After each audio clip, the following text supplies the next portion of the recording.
你好啊，记得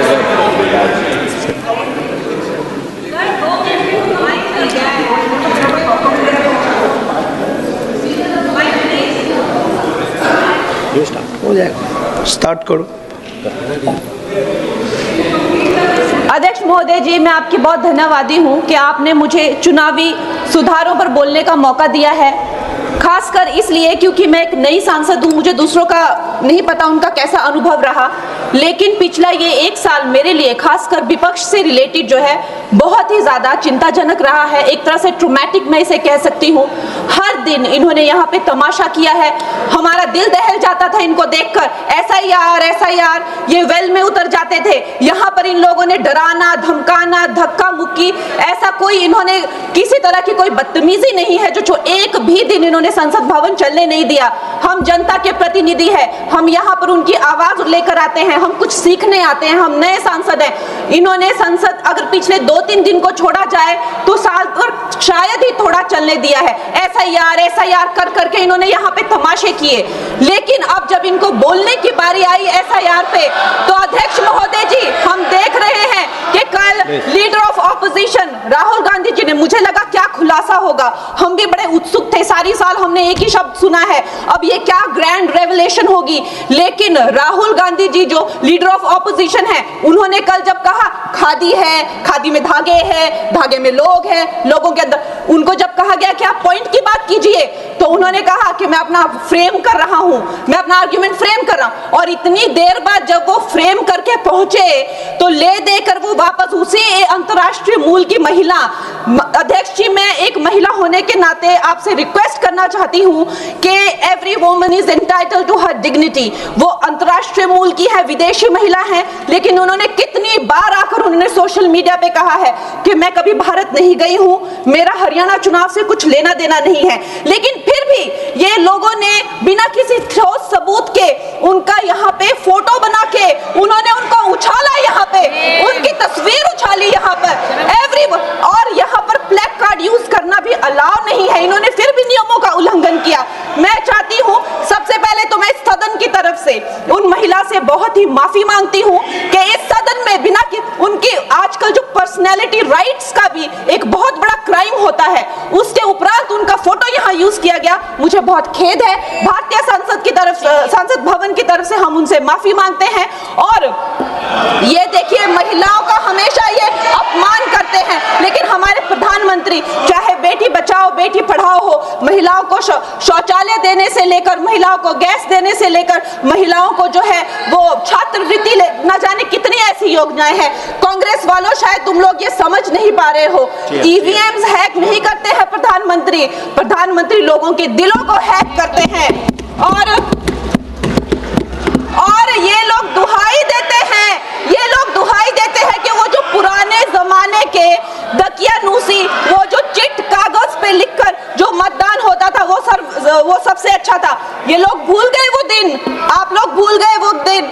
Indira Gandhi versus Raj Narayan का case, उसको जो है इतिहास में the case that shook the nation के नाम से जाना जाता है। उस पर मैंने एक फिल्म भी बनाई हुई है।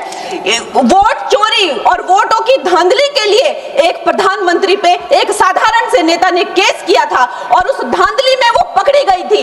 हर उनका जो आरोप है उसमें सच सिद्ध किया गया था और रातों रात उनको कुर्सी छोड़ने के लिए कहा गया था और रातों रात जो है उनको ये आदेश दिया गया था कि आगे इतने सालों तक आप कभी जो है वो चुनाव लड़ नहीं सकते।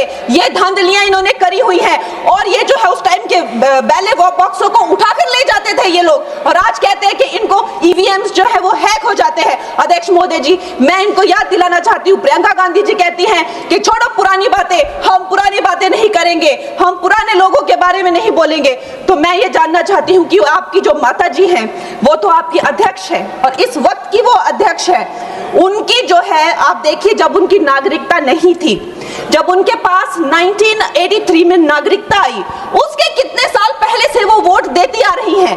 तो ये जो इनका जो परिवार है, एंटाइटलमेंट से जो ग्रस्त ये इनका परिवार है, ये प्रियंका गांधी जी को भी याद रखना चाहिए। चाहे आपका भूतकाल हो, चाहे आपका वर्तमान हो, आप सब लोग, चाहे ईवीएम हो या चाहे कागज पे लिखा हो, जब आप लोगों के चरित्र में जो है किसी तरह की मर्यादा नहीं है, आप लोगों ने कभी भी इस देश का, यहाँ की कानून व्यवस्था का, संविधान का कभी आप लोगों ने सम्मान नहीं किया हुआ है।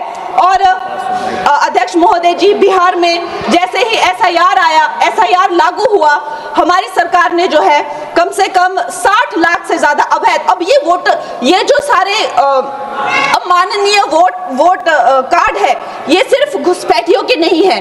कुछ ऐसे लोग हैं जो माइग्रेट हो गए हैं, कुछ ऐसे भी लोग हैं जो इस दुनिया में है ही नहीं। 60 लाख से ज्यादा।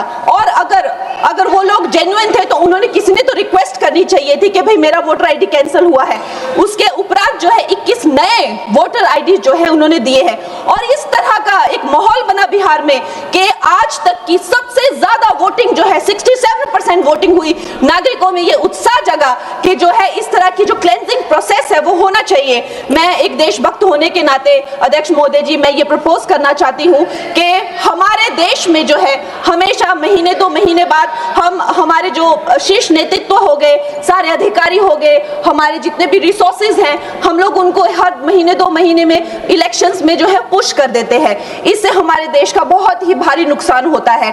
और मैं ये चाहूंगी कि 1 नेशन 1 इलेक्शन, जो नरेंद्र मोदी प्रधानमंत्री जी जो कहते हैं कि एक वोटिंग जो है डेमोक्रेसी के उत्सव के रूप में, जैसे कि दिवाली होती है, होली होती है, उस रूप में मनाया जाए। क्योंकि ये सिर्फ सरकार का ही नुकसान नहीं है, 10,000 करोड़ से ज्यादा का जो नुकसान होता है सिर्फ वही नहीं है, लेकिन मुझे लगता है कि धीरे धीरे हमारे जो नागरिक भी है उनमें जो वोटिंग फटीक है, बार बार उन्हें जागरूक करना, बार बार कई जगहों से जहां वो काम करते हैं वहां से उनको ट्रैवल करके अपने नेटिव प्लेसेस पे आना और बार बार मार्केटिंग करके, it is exhausting for the whole ecosystem.